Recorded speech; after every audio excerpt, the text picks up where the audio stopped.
culturally, we have a impaired relationship with education. We prioritize entertainment over the educational piece. I mean, we even see that with top-notch prospects in professional sports. Look at Jaylen Brown's story, for example, the highest paid NBA player right now. But the fear drafting him in the NBA was that he was too smart. He was too smart, and they felt like he would be interested in other things outside of sports. So that's already showing you that the powers that be that are in the athletic realms, they prefer someone that's not very intelligent or who has a passion for education. That's a problem. Yeah. Because they have such a stranglehold over the attention of our youth. Our youth love to play sports. Every young man that you speak to or we speak to, we're actually shocked when we ask them what they want to be in life and they don't say sports. Yeah. So we're excited. Like yesterday at the Boys and Girls Club, we had 4 young men. One wanted to be a firefighter. One wanted to be a scientist. One wanted to be a painter. The other one wanted to be, you want to split. You want to be a real estate agent and a banker.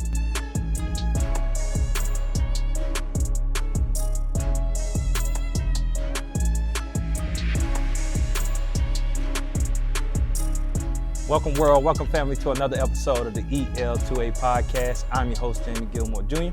To the right of me, we got Mr. Military Man, Mr. Miles McConaughey. How you feeling today, bro? I'm pretty good today. I love it. To the right of him, we got the Rocket, the highest of 7 hills. Mr. Eddie Rocket, how you feeling today, brother? Hey, how you doing? I'm doing great, brother. I'm glad you asked. Thank you. And to the right of him, we got a very, very special guest, Miss Angie Lewis with Angie Lewis State Farm. How you doing, Angie? I'm great. Thank you. Thank you for coming. So glad to be here with you all. Yes. Thank you for being here. I always start off, so when we have guests, I love to make the connection of how, I met the person or how, we know each other. And I don't know if you remember, but the first time we met, Carla asked me to come speak to the Rotary Club, and we were at the white building. What's the white building downtown? The white bar downtown upstairs. Oh, the Lodge. The Lodge. Yes, we were at the Lodge. Yes. And I actually brought my dad the first night. Yes. And that's the first night I met you. I actually remember we met like coming through the stairs. Like you probably don't remember all that. But anywho, that's how I met you. But ever since then, you've been wonderful. To me, anything, I ever ask, you point me in the right direction. And just seeing who you are, who you are to our community and what you mean to this community. We appreciate you for being who you are.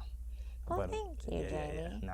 I remember that night. You do? Yeah, Okay. Absolutely. And just hearing your story. Yeah. And I love that your dad was there. And that's what we were talking about a little bit off camera, just like meeting your dad. And definitely can see where your character comes from and who you are, because he's a great guy. Yeah, I appreciate that. But so let's get into it. So I'm gonna tell you before we get into it. Okay. Well, let's stop right here. Before you go anywhere, make sure you like, subscribe, and comment. All right. There's no reason to watch this podcast. Angie's about to drop some gems and give you some good information. Make sure you like, subscribe, and comment. And before we go, we're gonna tell you about our banquet, July 26th. Our summer banquet. You have to be there. Angie's going to be there. I am. Angie's going to be there. Everybody's going to be there. The whole Ocala is going to be there. July 26th. Make sure you get your tickets for our summer banquet. The boys have been doing great this summer, and it's going to be a time for them to display all the things they've learned and all the great things that's been going on in the summer. So make sure you're there. All right, but back to you. All right, so let's get into it. I want to go. So I really want to make this. I want to even have like a master class. I want to do like a how-to. You're gonna give people information on how you do it. We're going to the beginning. Where it started and how did this come about for you to be the person you are. So I want to start with a question of Southern Illinois, right? Yes. That's where you come from. Yeah. So I went to school at Western Illinois. I don't know if you knew that. I did grad school at Western Illinois. The Midwest, there's nothing there. It's one of the worst things, like driving through it. There's nothing but cornfields. And I can't say, I'm from Ocala, Florida, so I can't say like I'm from somewhere big. But growing up in Southern Illinois, like what did that do and how does that play a role into who you are today growing up there? Well, and nothing there. Yeah. Went back to visit recently. My mother-in-law passed away, and we were all there gathered up together, and still nothing there. But I love it. So I think back on my childhood there, and we had, as children, we had to create our fun. We played outside. Lots of the parents would be like, okay, you eat breakfast and then you were gone. As long as you were back by dark, that was always the rule. Just be back by dark. And we just kind of had that freedom of riding our bikes, horses, three-wheelers, whatever we had around neighborhood. So that's what I really remember too. Is when I think about how the adults in the community were very much a part of our family. So if, I did something wrong, my mom was going to know. By the time I got home, she would already know about it, or someone else would have already corrected it. But I was always welcome into everyone's home. We could just walk right in. So there was a lot of just like beautiful people.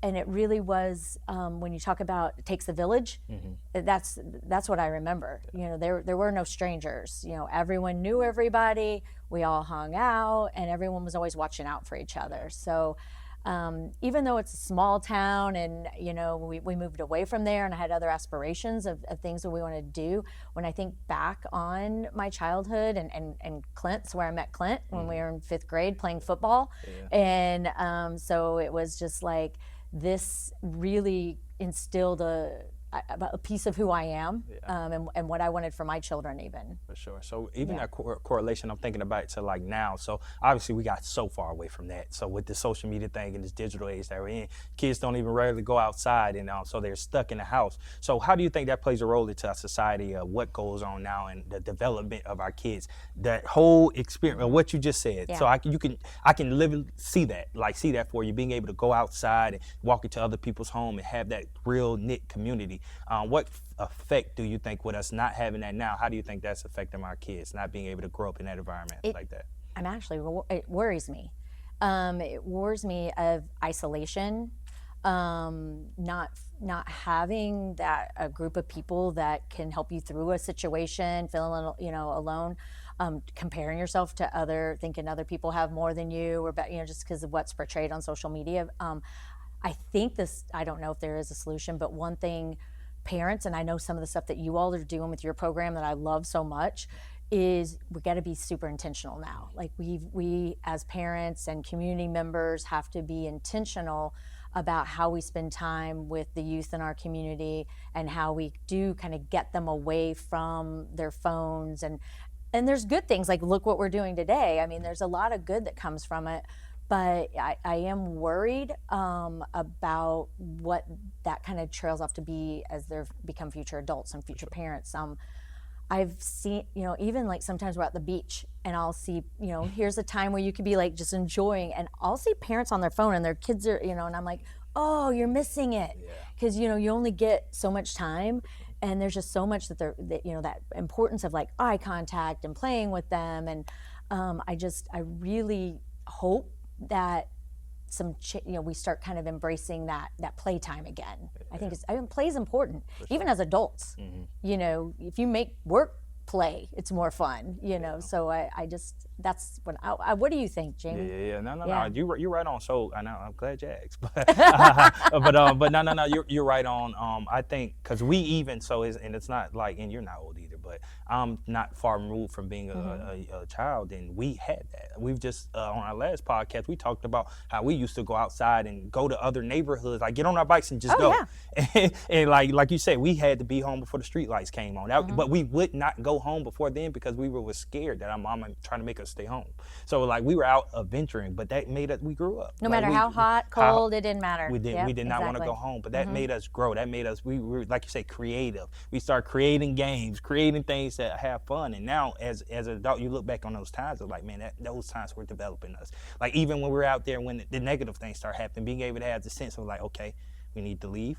You know what I mean? Exactly. We can't be around here right now, or we need to figure out how to get out of this or whatever. Like you learn through those things. So I agree wholeheartedly. Oh, I mean, you knew, that was the thing. Like there were things happening that we were like, okay, exactly. We probably shouldn't be smoking behind the school. Like what? We're gonna get away from that, But yeah, definitely. Yeah, I like it. So and one thing you mentioned, we can't go past. So you say you met your husband in 5th grade. Yes. So that's big. So I don't know when you guys. He didn't propose that. Okay, I didn't think so. But you guys probably were kindling something.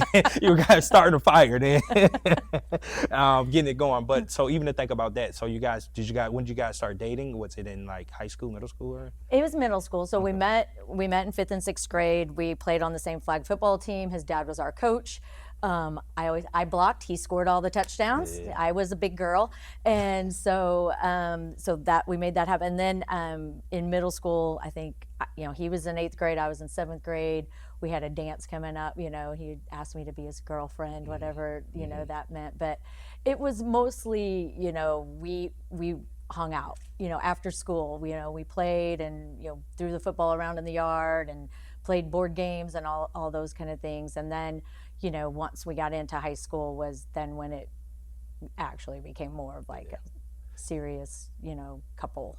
Yeah. No. So, right, what we're going to do now, this is when I say, so I want you to give, so we got a thing called giving game. So guidance, attention, motivation, education. I need you to give some education right now. So I'm going to break it down to you have a man that's engaged, a married man, and you have a man that's dating right now. Okay. So you've been with your husband for since you were in middle school. We Yeah. need some advice. How do you stay? How does that even happen? Like, how is that even, how many years are you guys in now? We're about to celebrate 35 years of marriage. Wow, congratulations, Yeah, first of thank all, you. 35 Thank years, you. but we need The end of this month. Yeah. So our viewers need it as well. Give me some tips on if it's the top 3 things to keep your relationship for 35 years, what would you say?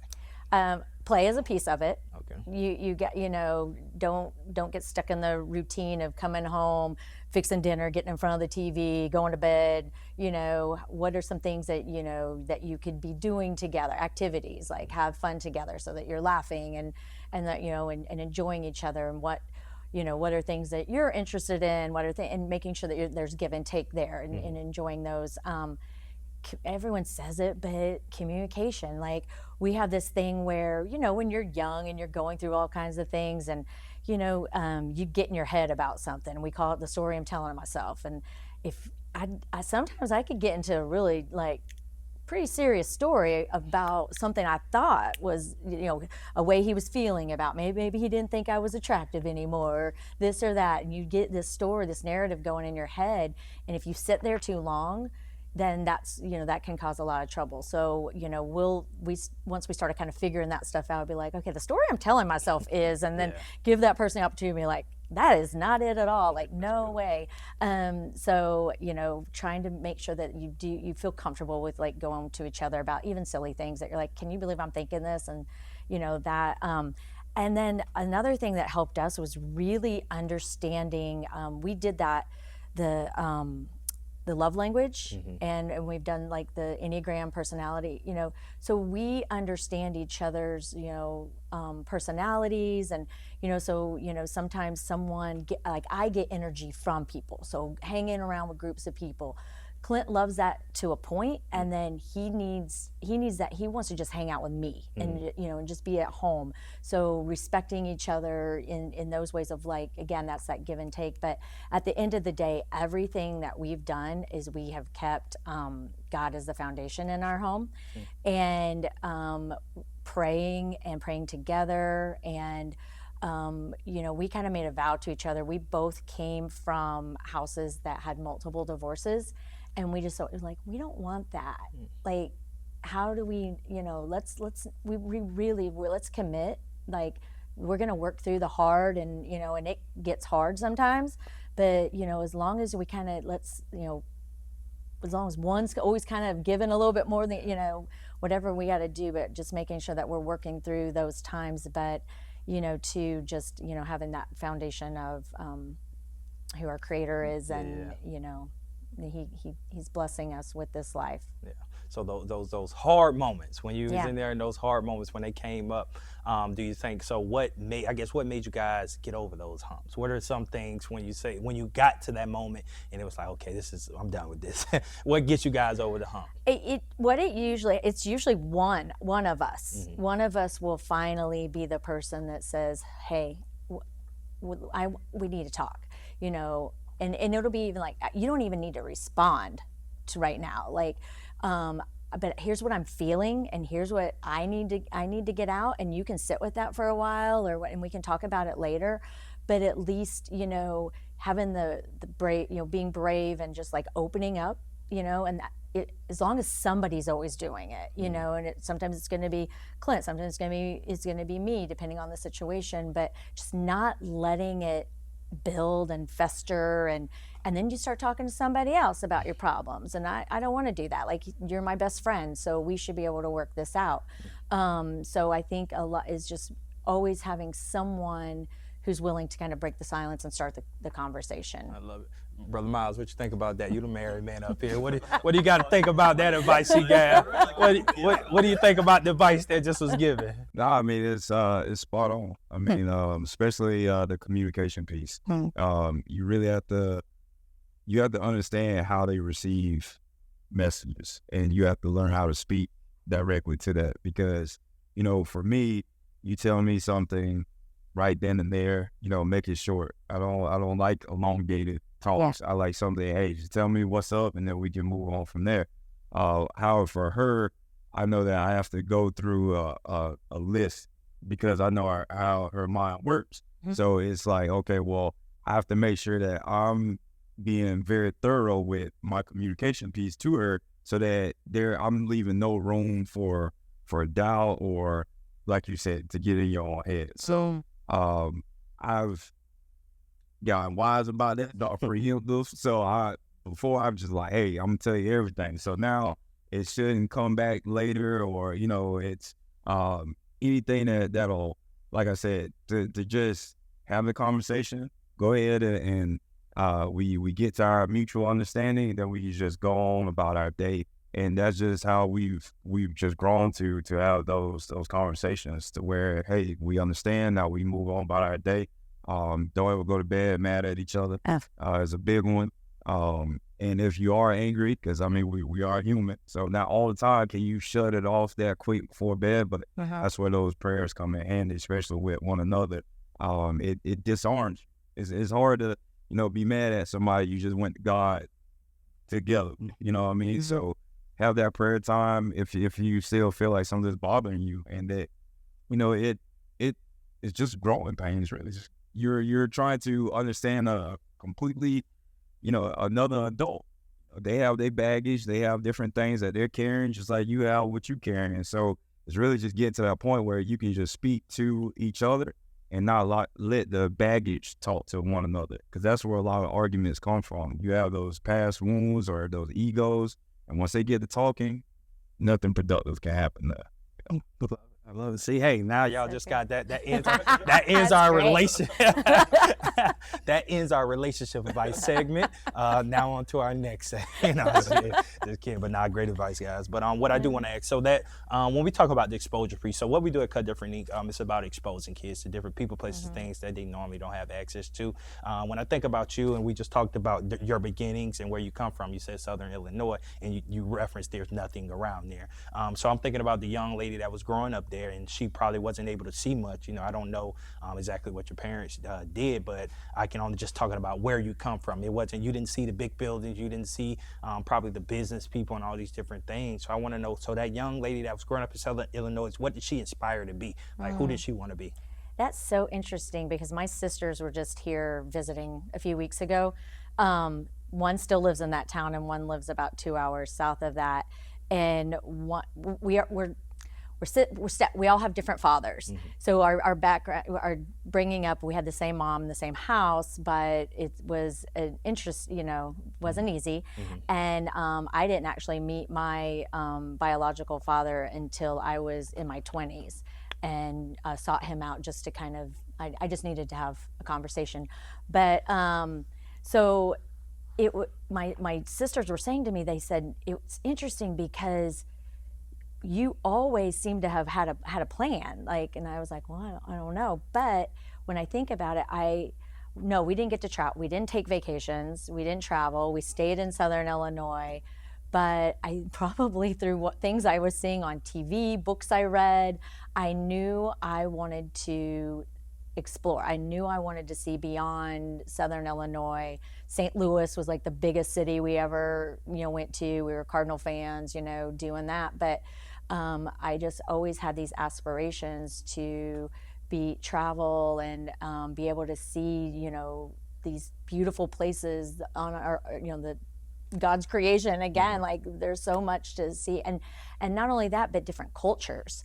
So my culture was just a farm community, and everybody was pretty much, so it was when I went away to college is when I started kind of like meeting people from different parts of the country and different, and different cultures. And so just like really wanting to see different perspectives of how people think and live, and things that they do. And I think that's, again, for young people, that exposure, when you are just constantly around people who think the same and do, it's sometimes hard when conflict does arise, not to, to see another side of something. And, I worry right now again too with a lot of the division that we have, and how sure would be nice if we could just sit down at the table and have a conversation and see other people's sides of things and what your background is, because what that brings to it. But I just had some innate drive to want to see and do more. And Jamie, I don't really know where that, but I think that's interesting because my sisters brought that up the other day as well. I like it, and because it's a lot of, my mind just went in a whole bunch of ways, but I do want to dig deeper into this. So a lot of people, so in your situation or anybody's situation, you're doing pretty good for yourself. You have a state farm agency, you're married, people look at you and say, well, and let's just be real about the situation. You look at a white woman, you feel like, oh, she's had it made since the beginning. She had everything handed to her. Like, she ain't never had no hardships. I did, free lunch. I qualified for free lunch. But just being real, but to hear you say that, like, you didn't grow up in your dad with your house and you saw that your dad, I kind of want to dig deeper into that. Like, so how did that play a role in, in your growing up, like not having your father there? How did that affect you, and why did you seek him out when you were 20? Thank goodness I had my grandfather, who really I looked at like my father. He was my hero at the time. He was the pastor of the church in town, and he was just, my spiritual leader, and he was my steady. But still, I knew he wasn't my dad. He wasn't living in our house and everything. So it was hard. I mean, I remember looking at my friends who both had, their mom and dad there, and, and being jealous, and, and liking to spend time at their house because it seemed safe and just, secure. And, but then also I feel like a little bit of it too kind of made me who I was, that, I wasn't going to let that define me. I wasn't going to be like, well, I grew up without a dad, so I has to follow some cycle of whatever. In my marriage, if we go back to that for a minute, a little bit of tough spots there. And I even remember a little bit of a struggle with, like, when Clint and I, if I felt like he was telling me what to do, I'd be like, I did just fine without a dad. I don't need it, and I had to recognize that myself, that was something, a lot of hurt that was still there that I hadn't really dealt with, and it triggered me whenever a male would try to tell me what to do. But it also kind of probably drove me a little bit to do some things. And then really the reason why I wanted to meet him is just because after I had my first child, I really struggled with, how does someone leave? Like, how do you do this? There's no one there's nothing my children could do to make me not love them. And so that was just like, I was like, I have to find out, like, how do you just walk away? Because he literally left the day I was born, like, left the hospital. They were married, left the hospital, moved back to Wisconsin. So when I sat down with him, that was my question. I was like, I just need you to help me understand that. Mm-hmm. I wanted to hear his side of it. Like, you left, you never came back, were you ever curious? And it just helped me have some closure. I just needed to really hear his side of it. It wasn't an Oprah moment. We didn't form this beautiful relationship that's now, we don't speak still, but we at least met each other and got to have a conversation. I can relate. So me and Eddie, so yeah, that's my brother, but with the same situation that you're talking about, yeah, we had different dads, but we grew up in a household where we do have the same dad. So it never dawned upon me. So he was dealing with a whole bunch of things that I didn't even know he was dealing with, because when we grew up, we had the same dad. His dad was, incarcerated a lot when we were growing up. So when I grew up, it took me to get old to really understand the fact, oh, he really has like another dad. And so now I think now it's still kind of like fresh, you would say, like we still kind of like working through those experiences now. So what you say, we can even relate. I'll let him speak to it, for himself on the effects of it. But I can relate to you. But we were always raised as like never will ever, like somebody, I never forget. So we both played sports, and in the newspaper article they said stepbrother or something like that. And that infuriated. Like we don't even play like that. We don't even like. Same with my sisters. Like I don't say that's not that's not even a thing. We would never even play like that's my brother. And so again, I would like obviously he dealt with the same thing. And so I would even throw it to you, Eddie. So I guess to even back up what Angie's saying, that connection, because you know your dad and you had connections with the family as well. But how did that? And you probably talked about it on here, but how did that affect you? Are you the oldest? Yes. So, and that's the thing. So I'm the oldest. And again, my mom had 3 kids, 3 boys. So when you were asking about what drove you, I go back to us being in the bushes, and building the fort or whatever the case may be. We were never exposed to as far as business owners or like our family members owning their own business. But I remember us digging a hole with a jar, selling candy. And even at a young age, even though we didn't have anybody to, I guess, inspire us to be our entrepreneurs, it was something that, like you said, maybe it was TV or, the thought of having money or whatever the case was, even I do take pride in that, knowing that, I was able to show my brother, like, we know how to make our own money. Yeah. Not having, I guess, not wanting to fail and not using my biological dad not been in my life as a reason that I failed or fall into a cycle statistic. I never wanted that for myself. So I had to drive myself. I tell my kids all the time with our last name, which is Rocker, we are going to be the ones to shape our future. We're not going to allow anybody to shape how they perceive us. Our name means a lot. And I take pride in my name, which they would take pride in theirs as well. So, as far as, what we experienced is, Jamie and I, 2020, we started a nonprofit that I'm sure a lot of people wanted to start, but, things happen. But there was something that I truly believe that God took me through those stages in my life to, like he said, I mean, there's a bridge that we're finally, crossing, where now we're talking about the uncertainties back in the day, like things that didn't make sense. Now it's like, okay, all right, bro, I understand why, you dealt with that. But I thank God, had those things happen to, I guess, both of us. Yeah.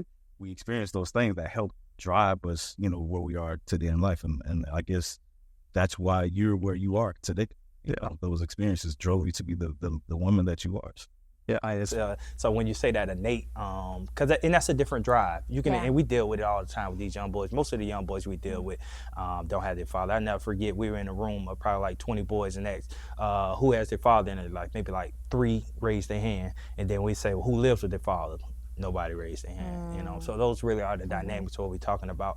So when you say, but to the same thing, that may inspire some, and others that may make them crumble. But you answer that call, so that it's something in you that most people don't have. When you say that drive or that foresight to push forward, no matter what the circumstance is. So I kind of want to dig into that more. So you started in Illinois. You were a school teacher. Yes. So when we talk about, when you say, okay, you didn't know what it was, but you knew you had a drive to be more.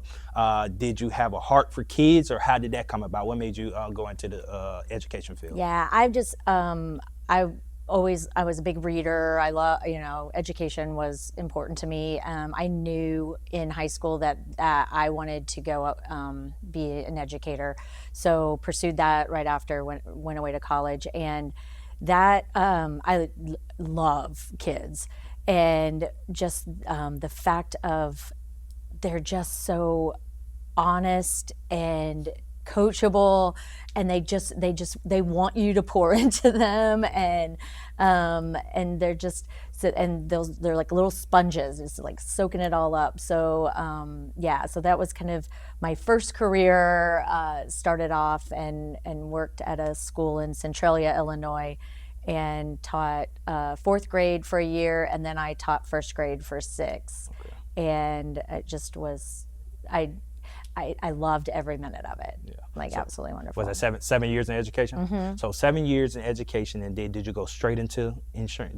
No. Okay. So then I actually, I was doing a lot of work with the Illinois State Board of Education. I got hired by them to start helping with writing curriculum, working with some low performing schools. So I was doing some traveling around and working with other schools, and I was then I had like my side consulting business because I was getting asked to come speak at a lot of schools and help with their literacy program. So I was doing a program called 4 Blocks Balanced Literacy, where we would make sure that we were integrating all, math and science and reading and everything all into one, and that we were helping teachers build classrooms where students could excel.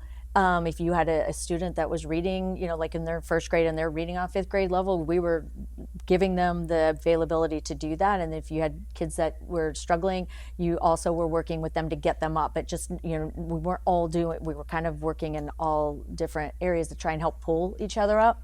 And so I spent a lot of time doing that. I had an injury happen, so I had to take some time away from all of that. And during that time, I was working at our local church. I was working on a committee with someone that was involved in pharmaceutical sales. Yeah. And we were meeting, working on this committee closely together. And he actually introduced me they had an opening at Eli Lilly. So I went and worked in pharmaceuticals for 6 years after education, before the State Farm thing. Wow. So when I'm hearing you talking about the education thing, it sounded like you were kicking ASS. So it's like, so it sounded like you were in a nice transition to be like a superintendent or something. So you went in the classroom, then you started doing the other things. So it sounds like you had a good name in that field. So what would make you, I guess, leave? It was just, I'm tired. I feel like I've done enough, or I completed. So it's. Yeah. No, it was hard because I really was passionate and loved that. And this kind of kicks back to what you said earlier, is I still knew that, I knew I didn't want to be superintendent. That was not my drive. I loved being in the classroom. I loved working with the kids. But I also knew that there was a cap at how much I was going to be able to earn. And I was working weekends, evenings. Like Clint used to laugh and say, your whole paycheck just goes right back into your classroom, like you're working for free. Because we'd buy our own books and we buy all the, the things, the materials that we needed. So when this opportunity came up and I found out that there was a lot of pieces around education with that, of course, I didn't want to just shut that door down. I was at least going to explore it. And it was great because there was so much I learned as being a school teacher and working with the kids and working with parents and working with the administration and the other teachers and running your classroom, going into pharma sales, then running my territory, having to work with physicians. That's a totally different group of people than, what I was used to working with. Having to educate myself on everything there and learn that business side of it. So then that transition into what I do now, I feel like those really were some great foundational skills that if I would have gone from college to what I'm doing right now, I don't know that I would have done so well. Right. And most people, the security of having a job, a 9 to 5, that's what keeps people there. And so jumping into entrepreneurship, this is like scary land. So it's like jumping into this, like what was the feeling? Where was your head at? Was it just like, obviously you knew you can probably make more money, but where were you at when you made that jump? What was the reason for it? So my, one of our best friends was our State Farm agent. And again, church, I was at there's like a regional manager, D.A. Sutton, and he kept talking to me about it. He's just like, I just really think you'd be a great insurance. And I said, I hate insurance. I was like, I make Clint go pay that bill. And he's like, no, I think you just don't understand. You don't understand what we do.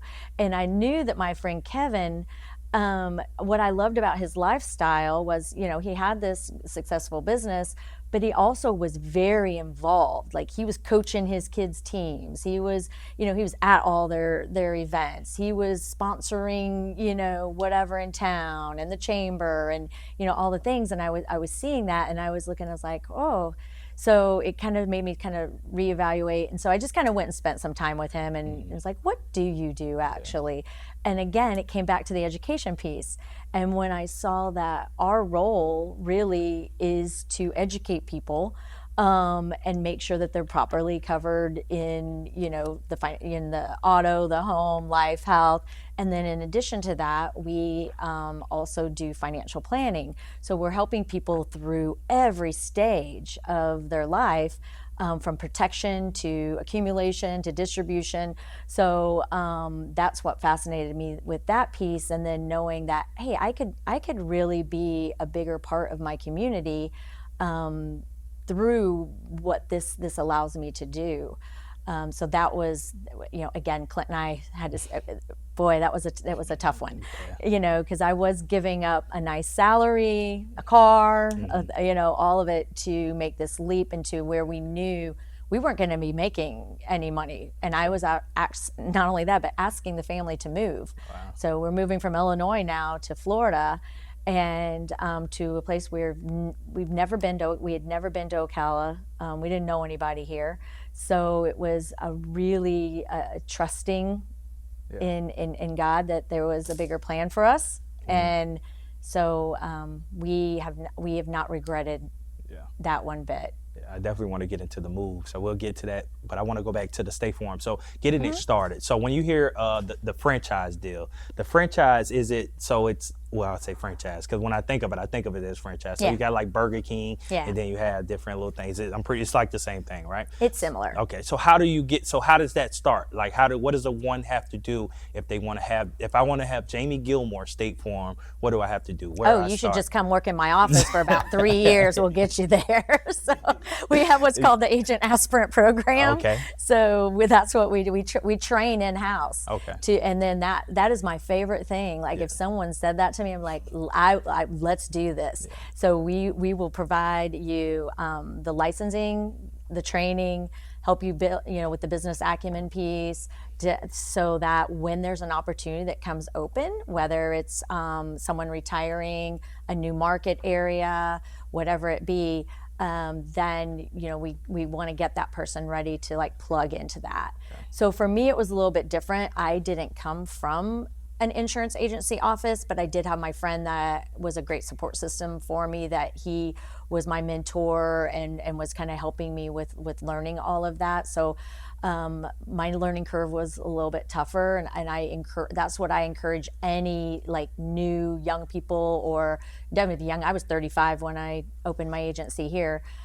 So to get in an agent's office, and we are all a little bit, State Farm, we're independent contractors, so we aren't a franchise. It's a little bit different, but to definitely learn the ropes from someone and have them help you kind of along the way. So yeah. So what were so your biggest challenges when you got kicked up, got started? What are some things? The first challenge was moving to a town where you don't know anyone. Yeah. So being very social. You've got my friend group, my family. So there was a lot of crying that happened there because I didn't have any friends. And then, it was hard. I mean, I had a lot to learn. I was very green in this industry. So I had a lot to learn. And then I just had to figure out, like, how do I plug myself in this community? Like, I'm not from, so that, it was a lot of work. Yeah. A lot of work. Yeah. So again, too, that's probably the other piece that people see now. They don't think, but it was just a lot of volunteering at any event that needed help volunteering at, because I didn't have any money to sponsor. Yeah. So it was like, we can't be your sponsor, but we'd love to help. So what do you need us to do? So a lot of volunteering, which was the best thing that we could ever do, because when you work alongside people, that's where relationship really starts to form. So that is how we started making friends and connections in the community, was really through the volunteer works that we were doing with all the local organizations. Got plugged into the CEP going so I think that's what a lot of young entrepreneurs don't think of it. You're going to have to be willing to do the work without the money. Yeah. For a while. and then wait, and it'll happen if you're consistent and you keep driving and you keep at it. And you're smart with how you're doing it, but it really was, grind. Yeah. First one in every day, last one to leave, weekends, but the family we had to all be on board with that too. And there were times too I had to be like, okay, it's time to step away. So a lot of failures, but I call them up failures because I learned from them. I'm not going to continue to make the same mistakes. So, and I wanted people around me that would also like call me out. Mm-hmm. Like, I had a friend who I said one time, I was like, oh, I really want to hit this level. It's called Chairman Circle. I was like, I really want to hit this level. And she's like, I don't really think you do. And I'm like, what are you talking about? It's been my goal for like 3 years. She's like, if it was truly your goal, you would be putting the action steps into making sure it's happening. And I don't see you doing that. Yeah. So I'm like, okay. Yeah. So go back, game plan, like what do we, and then we've hit it every year since then. But I needed her to say, you're a lot of talk, but you're not doing the things that you need to be doing to get to what you say you want. Yeah, that's beautiful. When I hear that, I want to know, so what drives you? Like what motivates you in a sense? Because what you just said, I love like correction like that. I love for people to tell me directly like, nah, that's because that's going to motivate me to like push forward. Like what gets you going? Is it like people thinking about your family, or just what gets you going? What makes you wake up and just get to it? Family's number one. So that's definitely always been the driver. And number two, my team. I absolutely love, we are they're my second family. I mean, when with them, but I love watching them grow and develop and their successes. And sometimes it's a success right out of our office. It may be a success to go on to a different career. It has nothing to do with insurance. But if we've, just like with mine, teaching pharma here, if we've done something to help develop them, I love that. And then is being able just to be a part of, give back to our community, the community that we live in, and just be able to see an impact that people like y'all are making. I'm not going to go do this, but if I can write you a check to help make this happen, that's a big. I actually brought one. But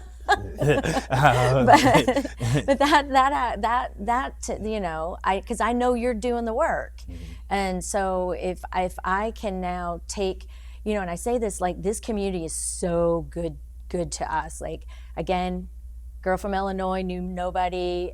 We've grown our business from 3 people down to 23. We insure a lot of people in this town, and we're so thankful for every single one of them.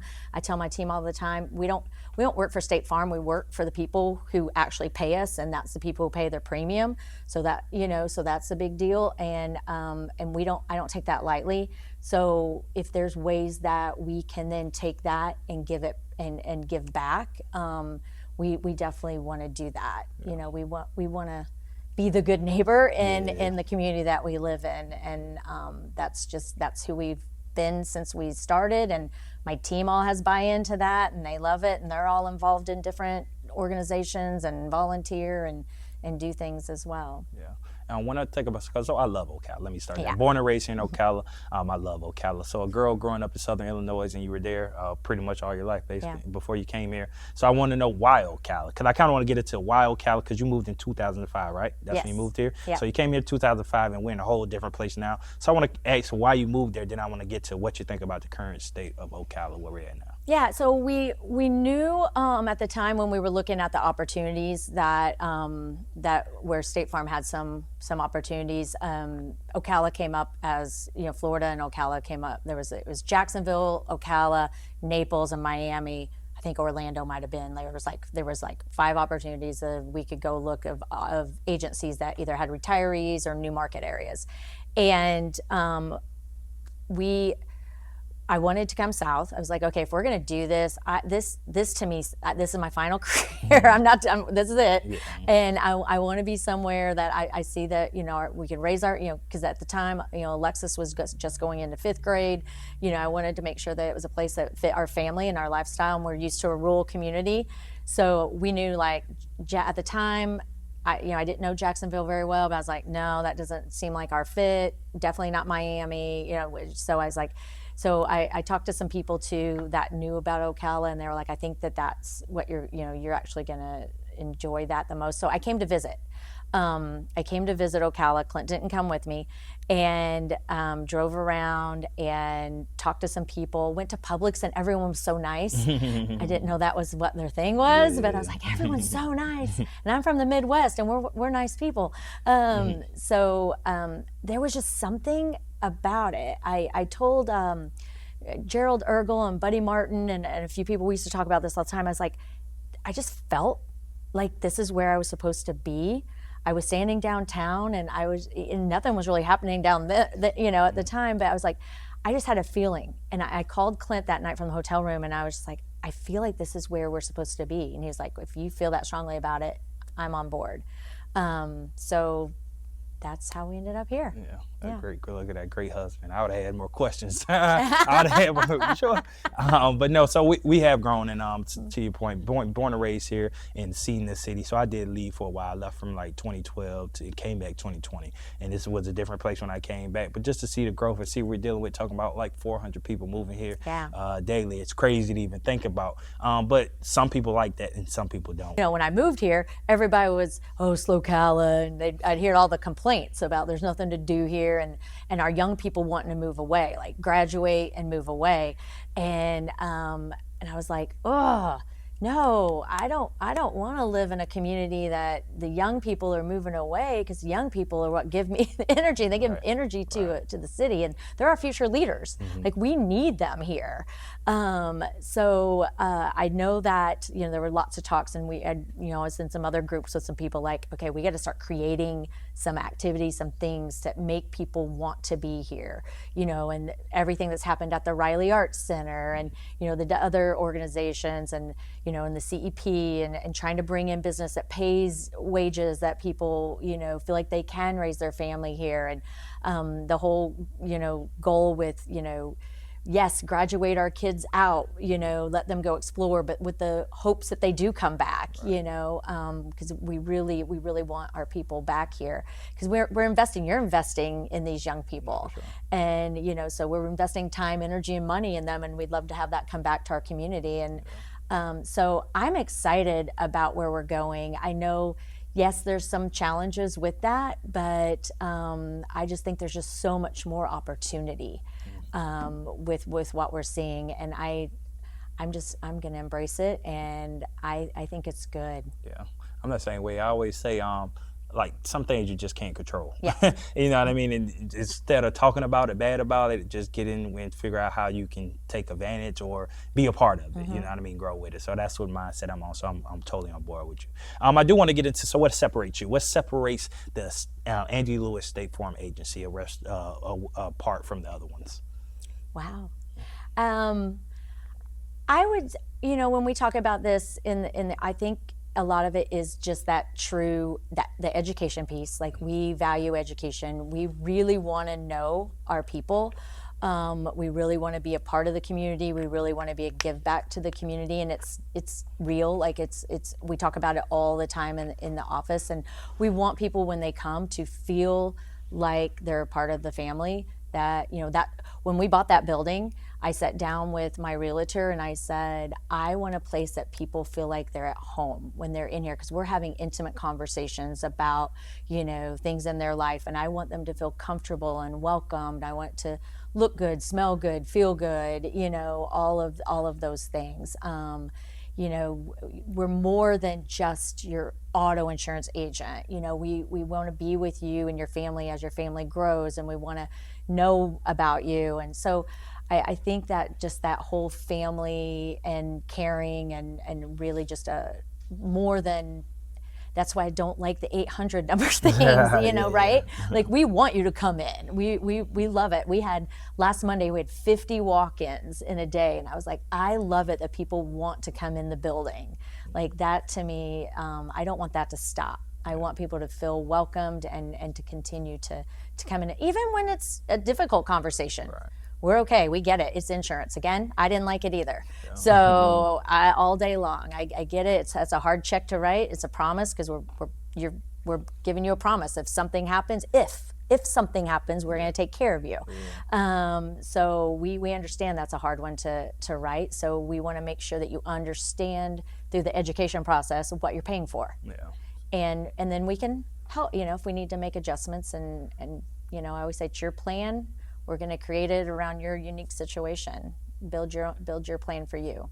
So, quick question. Yeah. So, you being in the insurance field, coming from education and from pharmaceuticals, so very diverse perspective that you hold. With all that being said, what are your 3 biggest fixes you feel like Ocala needs to see develop or change to help manage this influx of people that we have coming in? Like you said, it's like 330 people moving here, every single day. So with that diverse background, and you're looking at the community as a whole, where are the gaps you feel?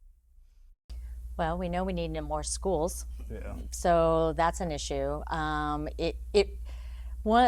Especially being from education, when people don't value education and understand the need, that even though you don't have kids in school anymore, doesn't mean we don't provide the resources through money or taxes or whatever.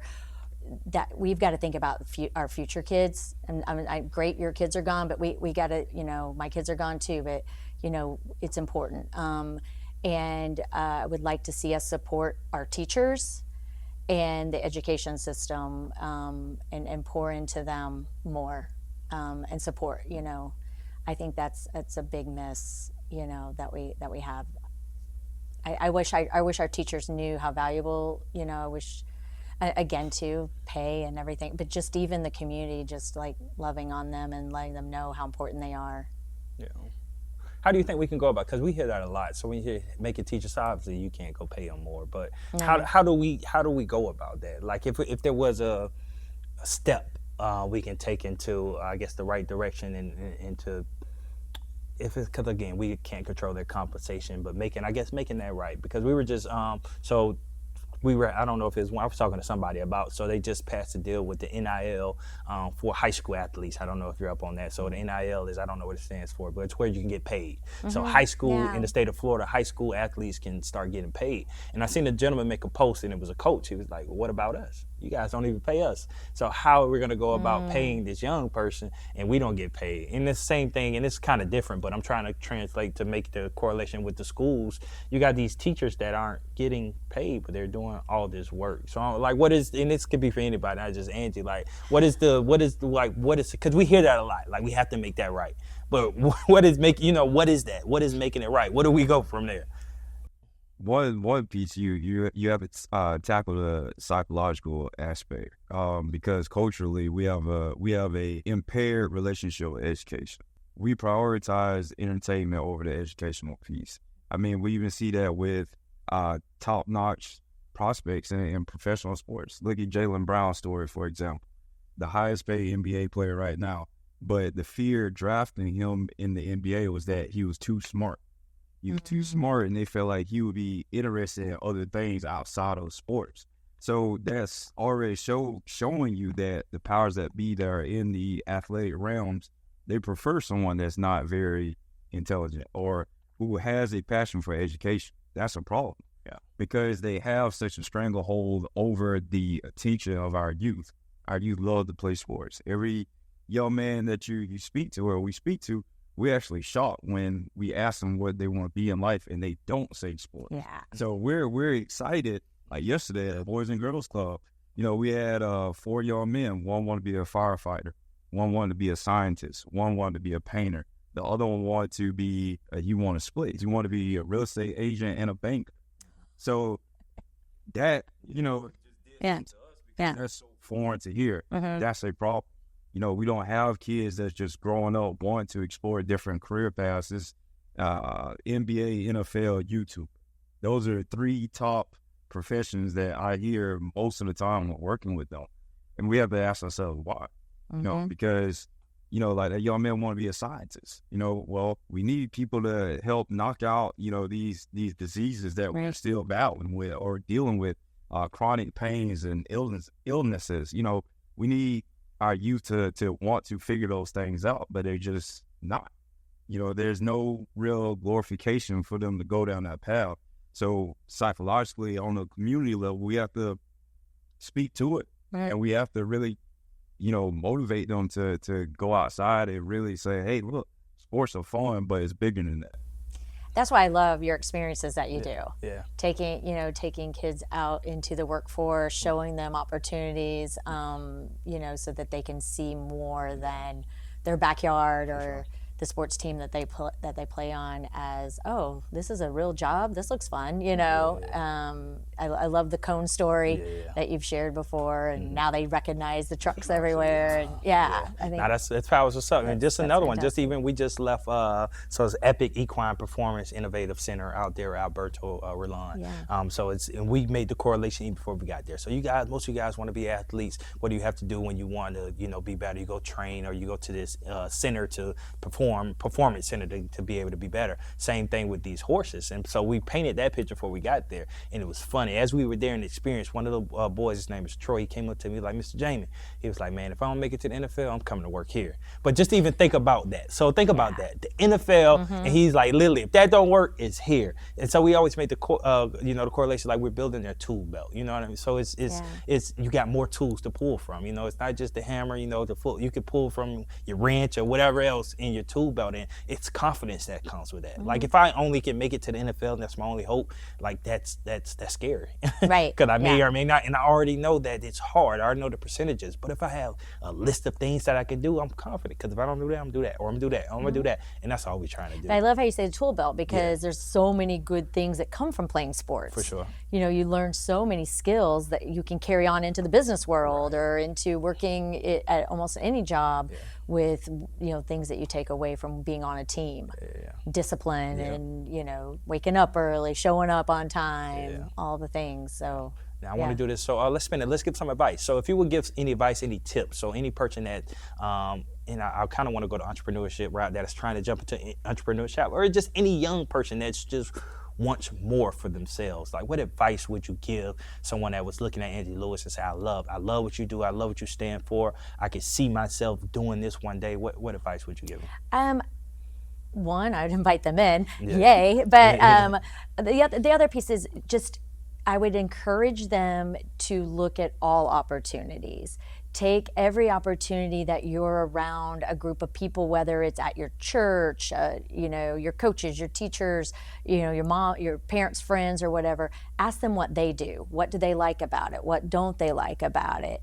And always be kind of like looking at things because that's what you'll find. Like sometimes they'll be like, I didn't even know that's a real job. Like I that sounds fun. And then just trying to kind of have those experiences, see if you can go visit those places. Because I think there's a lot of opportunity out there that just people don't know about.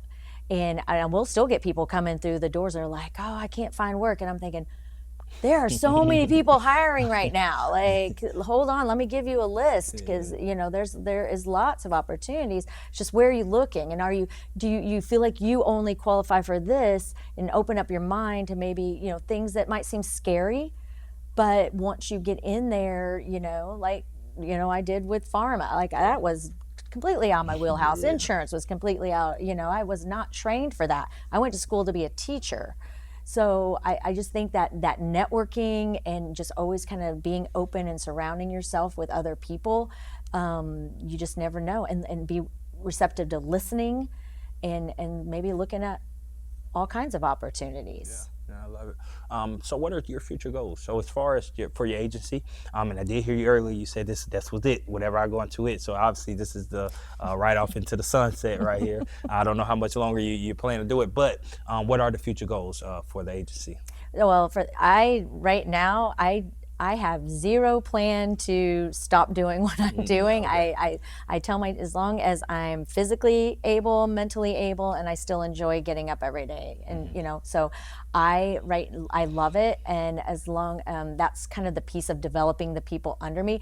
I also I know I have to hire people who are younger, smarter, more talented, creative than me.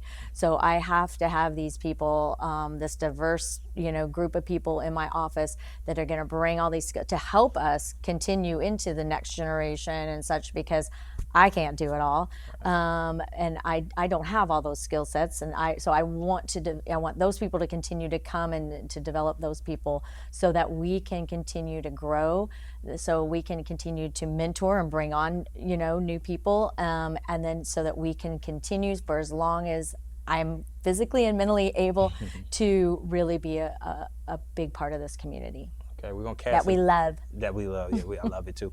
We're gonna cast a vision. So 5-10 years from now, we'll be able to look back on this and go on YouTube and say, Angie said this. So I want you to cast a vision. Like, where do you see yourself in the 5 to 10 years? If you had to think down the line, what do you see? What does that look like for Angie Lewis and Angie Lewis State Farm? So for the agency, we may have, what I would like to see is that we've expanded even beyond the single building that we have now, whether in a different part of Marion County or maybe even outside of Marion County. So we've expanded the agency and the footprint so that we're being able to serve more people in different areas.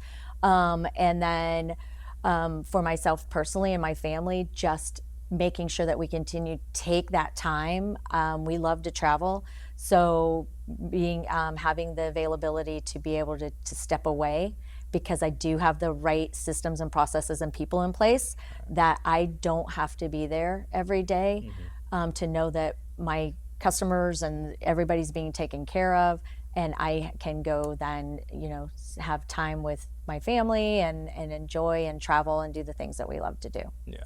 So I know the answer to my next question, because this is one thing that I adore about you. No matter what event you go to or where you at, it's a likelihood that you're going to see Angie Lewis State Farm somewhere at an event. And that says a lot about who you are and what you stand for, about supporting and giving back to the community. Even what you just said, you say, "Bro, check here." That's you know what I mean. That just shows who you are. And I kind of want to get I guess where does that loving, where does that giving back spirit come from, and what is it, just community involvement? What does that mean to you? So I want my grandfather again, and then even my mom. They modeled that. So when my grandpa with the church, and he was always bringing people into his home, and he didn't have a lot of money, but they would do what they could for people. And my mom is really good about that too. If there is somebody that's in need, she's gonna go assist them in whatever way that she can. So a lot of that came from that they've instilled that give back into me for sure. And then it's not mine to hold on to at the end of the day. So I feel like I've been given, and with a lot given, there's a lot of expectation, and it's my duty to do that. Yeah. Is there one story that sticks out more than others as far as when giving back, of just rewarding moments? Because obviously you don't give it for that. You just give it because, like you say, you have it, and that you may feel that's your duty too, even though it's not.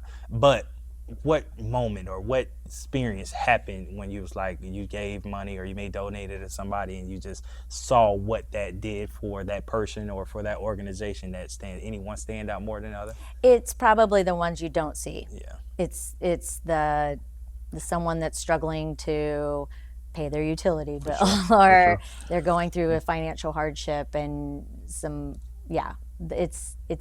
love doing all the, but that's probably the ones that, Yeah.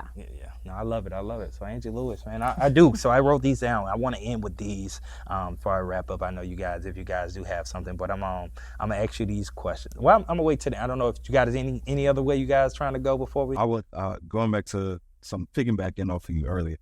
So people could hear your story, and it's crazy because you said as far as the networking, and when you came to Ocala, getting to know everybody basically, because you weren't from here. To start the story that you gave from the beginning up until your success, anybody, man, female, can hear your story and know that they're able to do it. And even you even alluded back to what we do with the boys. I think that's one of the biggest things is letting them know that no matter their circumstances, they can reach a level of success if they have that drive. And I think, through this podcast today, I think if somebody truly wanted to get to know who Angie Lewis was and also wanted to figure out what they wanted for themselves in the future, they could listen. They can listen to this podcast, and I'm sure it'll help motivate them to reach a level. Wow. Thank you. And I'd be happy to share with any of your youth that you all work with as well, too. Yeah, sure. Yeah. Glad to have you come by. How about your brother, Mom? I was just asked, what's one mentality that you would want to instill more in the community, and one that you would like to reduce in the community? Acceptance is one that I would, and when I say that, it doesn't necessarily mean that we have to, when someone's not doing something right, but there's just a lot of division that it hurts my heart. I feel like, again, I know we're talking about God and Jesus, that's okay, right? Yeah. I try to think about always, like, how would Jesus handle this situation? And again, that bringing people together at a table, no matter your background or whatever, but I don't understand your lifestyle choices or this or that, but can we have a conversation? I'm still gonna love you. I don't have to agree with things, but I still wanna love you and support you in whatever way I can. But so I just more love for each other. So what I want to do is, we wrapping up, I want to ask you these fun and a little personal questions. So if you could have dinner. We haven't been talking personal. Yeah, we have been talking personal. But if you can have dinner with any 3 people, dead or alive, who would they be and why? Oh my goodness. If I could have dinner with any 3 people, dead or alive, who would they be? Well, I am going to have dinner with Jesus someday. Okay. So that's so I have so many things. I mean, it's not always just going to be all. I got a lot of questions. So there's some conversations we're going to have. So definitely would love to do that. Oh my goodness, this is hard, Jamie, because there's so many. Pick two more. That's so many got. people. I'm blank. Okay. I'm blank. Yeah. Well, Jamie Gilmore. I said Jamie Gilmore and Clint Lewis. Yeah, exactly. We'll go. What's gonna happen? I'm gonna, as soon as we're done, I'm gonna be like, oh my goodness, but I don't know. I cannot think. But I do. I appreciate you for spending time with us today and coming by and gracing the stage. Wonderful episode. So appreciate you for being here. Yeah, thank you. All right. So what we're gonna do before we go any further? All right. Stop, like, subscribe, and comment. All right. Make sure you like it, you subscribe, and you comment to this channel. Tell us something that Angie said that inspired you, or something takeaways from the podcast. Please put them down there in the comment section so we can see it, and make sure you subscribe. And before we go, July 26th, our summer banquet. It's going to be the best event in Ocala summer. Angie's going to be there. Angie's going to be there. Everybody's going to be there. I'm telling you, everybody in the Ocala area and even in out of town, they'll be here. So we're going to have a great night that night. So I can't wait till July 26th. But other than that, Angie, how we close out the podcast, I always spin it back to our guests. Anything you want to say, if you want to say how people can find you, if you want to tell people just a motivational message that you just want to leave the people with, however you see fit to end it, you just look right there in that camera and just give some advice. Wonderful. No, I just want to thank you all for having me on here and everything that you're doing in our community. I mentioned earlier, you're making generational change, and that's a big deal.